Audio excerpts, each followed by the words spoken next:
So the moral model is very simple. Therefore, the strength will be it's easy to understand.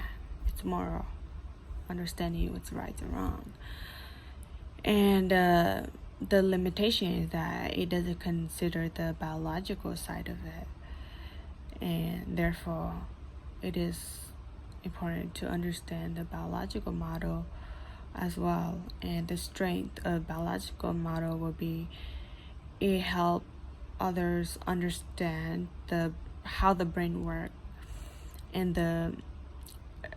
the how the brain play a big role in the reward systems, and how some people are more likely to be addicted to substance use than compared to others. But the biological model doesn't talk about the social factor of it, which that would be limitations. Therefore, the strength of the social factor is that it contribute to a person's uses, because a teenager who experiences peer pressure is more likely to use substances. And or a person who grew up in a broken household, they might use substances to escape their trauma. And that would be the strength of it, is to understand the social context of it. But at the same time, it is also important to understand the biological side of it. Therefore, that's where the biopsychosocial model comes into play. And I am for biopsychosocial model because it provided like a complete picture, and it explains that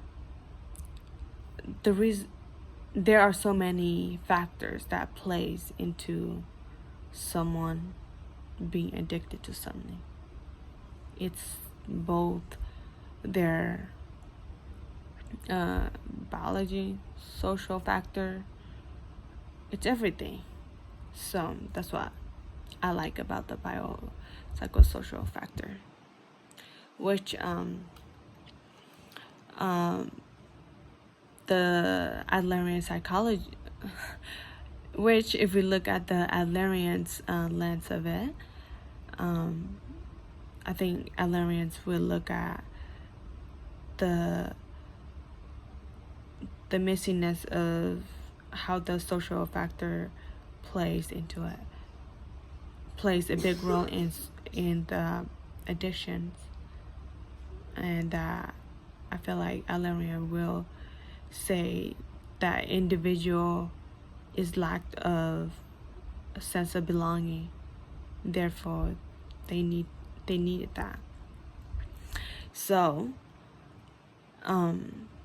therefore it is important for individual to work on that, such as finding a clubhouse to be involved with so that they can get that sense of belonging in a social context.